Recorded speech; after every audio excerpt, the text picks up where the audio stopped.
just you're going to All Out on Sunday. I am. Before we get into the match by match, what are your overall thoughts on the card? How are you feeling going into All In or All Out? I'm sorry.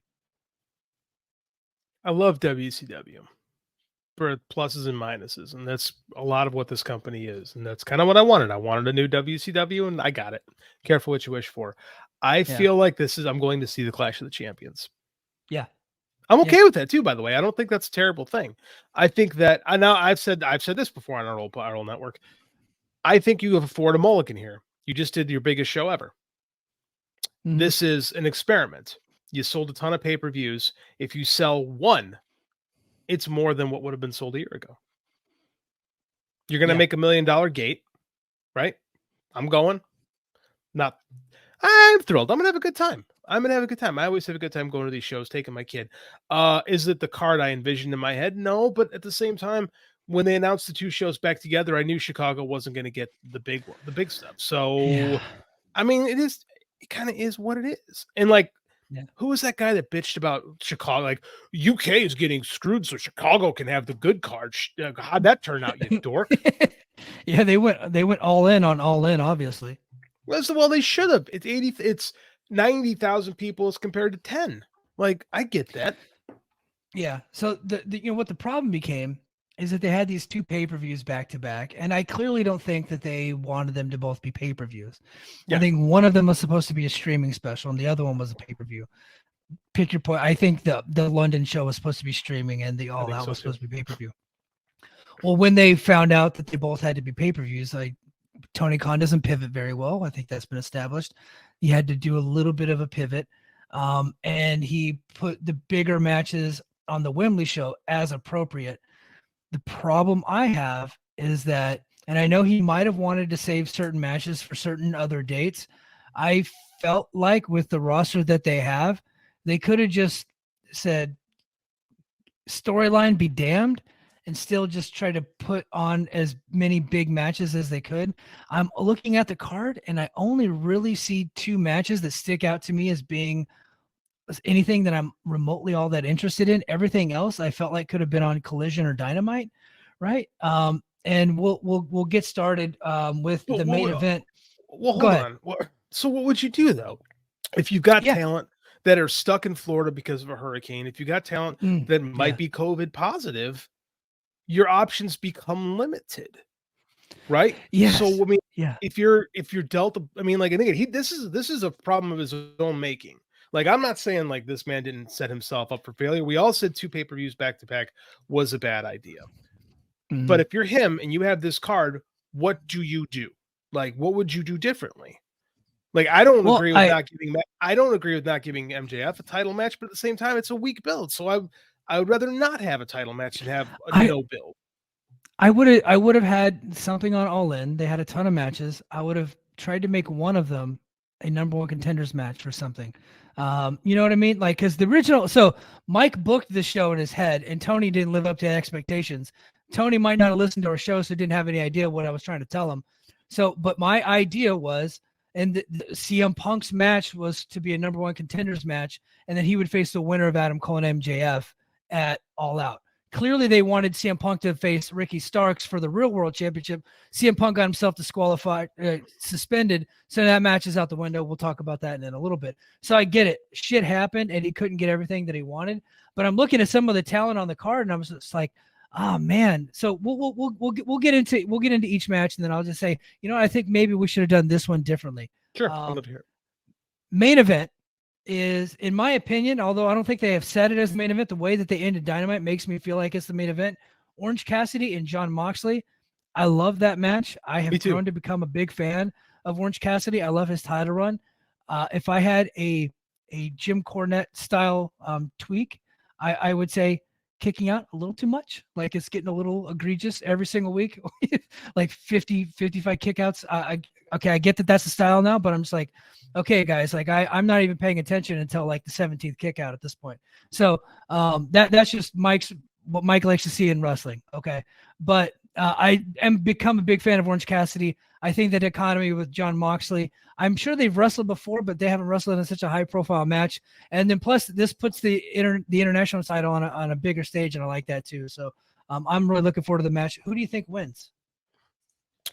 I know we talked to a good friend of ours who said they should keep it on Orange and build them for a year. I disagree. I think John Moxley. I would put it on Moxley. It's got to feel big. Yeah. That's what I would do. Yeah. I'm not a booker. Yeah. And when Punk fucks up, what do, Tony? You hit the Moxley button, you put him in the main event of a pay-per-view, and you give him the title. So you got John Moxley. I agree. I think you go Moxley here. Yeah. Kris Statlander versus Ruby Soho for the TBS title. What do you think? It's fine. They've been building it on TV. Like Statlander didn't have a match at the big show, and she's a champion. Like, I'm fine with it. Yeah. I'm thinking Statlander takes it. So, I'm predicting Statlander. Yeah, sure. Yeah. It's a preview show, JD. Stay with me, bud. I hate predicting. I hate predictions. I know. Statlander. We got to give the people what they want. Okay. Now, this match is going to be a spoiler. It's for the ROH tag team titles. It's Adam Cole and MJF versus spoiler, the Dork Order, John Silver and Alex Reynolds. Now, here I will relent and say you're right. There's tons of people and tons of teams, I should say, on this roster that would have been better. But let's be honest, this is going to be a shtick match. I can't believe it's not the Kingdom, quite frankly. But then again, it's only been a week. If this was a month later, I'd say it better be the Kingdom. But it's a week later, so somebody else is fine. But Dark Order, I mean, is this just a make good for them not being on Wembley? Maybe, but you know what? I don't care. They're lucky to have jobs. I wish they would have had MJF in a title match. But if they were like, nope, we absolutely refuse to have MJF in a title match, they could have done MJF versus Hangman, who at this point still isn't booked. He could show up later. They could have done a rematch with Adam Cole if they wanted to. They could have done a lot of different things. There's lots of great talent on this roster. They could have done something on Dynamite to create a number one contender, and then just shotgunned it, a big star, and then gave a guy a title match. But they're not doing that. They have the ROH tag team title. Because this is a pay-per-view and it's traditionally their biggest show of the year. I know All In is now the biggest show of the year, so this might make this one second or however they want to look at it. I would have went Young Bucks. I know they just lost to FDR, but you know what? MJF and Adam Cole lost to FDR too. They got the ROH tag team title shot. It's a secondary title. I would have went Young Bucks. I would have had the Young Bucks win the stupid battle royal and done Young Bucks. I know they're booked later in the evening, but I would have scrapped that whole bullshit match they're in and put Young Bucks versus MJF and Adam Cole. That's a marquee match. That's a big fucking match. Dark Order, nobody wants to see them on pay-per-view. I don't disagree in theory, but I'm gonna say it's because it's a week later.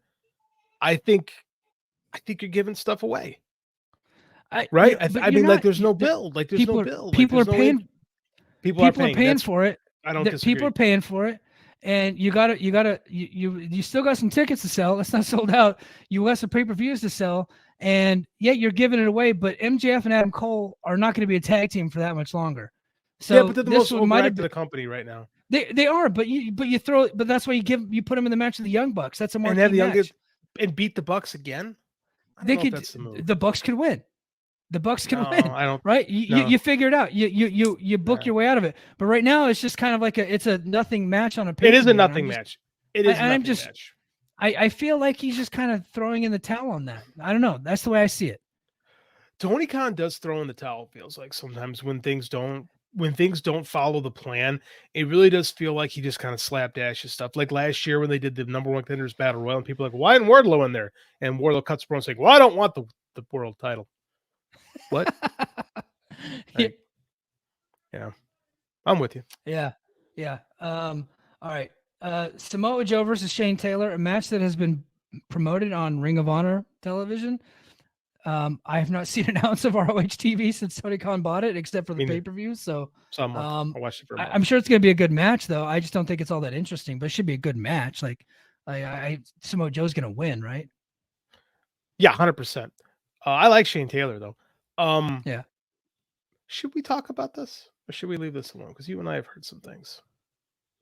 Talk about it, because I don't think I know what you're talking about right now. I might have missed something. We heard a rumor that this match, and this is a rumor, so this could be completely unfounded, that this match has been made to light a fire underneath the butt of Shane Taylor's former tag team partner. Oh, okay. Keith Lee. Story we have heard. Well, I hope that it does that. So I don't know if there's truth to that, but that is the story we have heard, and it's a ballsy move to do that on a pay-per-view. But this is kind of playing off like an ROH pay-per-view anyway. So I don't know. Maybe it's the way to go. I don't know. Yeah, I'm sure the match will be fine. I don't do match by match recaps for it, so unless it's like blow away, I don't know that I'm gonna actually catch it. So I'll wait to see your review of that match, JD, before I take a look at it. Next up, we got Bullet Club Gold versus FTR and the Young Bucks in an 8-man tag. I personally hate 8-man tags, but it could be very good. Tell me you hated the Survivor Series and all those classic matches. Yeah, there was one. I think there was one that I liked. It was an elimination match early, and then we'll talk about one on Overtime a little bit later that I actually really liked. But for the most part, not a big fan of 8-man tags. No, I agree. This feels like a collision match. Yeah. Who you got winning? Bullet Club Gold. Yeah. Why not give him the dub? Kenny Omega versus Takeshita. This is the other match that I actually really care about. I really want to see this match. Some people are complaining that it not a great build. Look, there's no stakes involved, but there's heat to me. I don't know. I think it's an important match. So, and I think, and I think Takeshita should win. This is the most well-built match on the card. We've been building this in some way or form for over a year, right? For the first time Takeshita was in. So yeah, I think this has the most stakes of any non-title match. And I love this. And I hope Takeshita goes over, but I think Kenny will go over. Well, Kenny might, because they do have, they are missing one of their main event guys. It looks like he might, who knows if he'll ever come back. They might have to put Kenny Omega back in a main event slot. But maybe this is the time to make a main event guy. There you go. Maybe this is the time to make Takeshita, to like have him beat Kenny Omega. And then he's the guy who beat Kenny Omega twice. You know? And you know what? Kenny Omega can lose. He's bulletproof at this point. Yeah, no, I feel you on that. Yeah.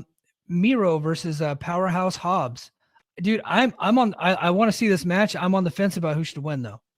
I kind of agree. I think both guys kind of need a win, but I think this is going to be a fun match. Like, I kind of wish we got more of these guys on Collision, right? I wish we did more to build this, but we're here, and I think it's going to be a lot of fun. So I don't know, man. This is like a push to me. I have no idea who goes over. Yeah, I mean, if I have to gun to my head, I'm gonna say Powerhouse Hobbs. I'll go Miro, like, just to be opposite, but just to do it. I don't know, but so you're gonna be at the show, you're taking the kid, and you're excited for the show. I'm excited to spend a day with my kid. Yeah, so you're not gonna ask Tony for a refund because Punk isn't there. No, why would I do that? Like, I was going to shows like this before Punk was on there. I went to the first Allin in this town. Like, I love going to the United Center. Like, no, it's going to be fun. It's going to be a fun show.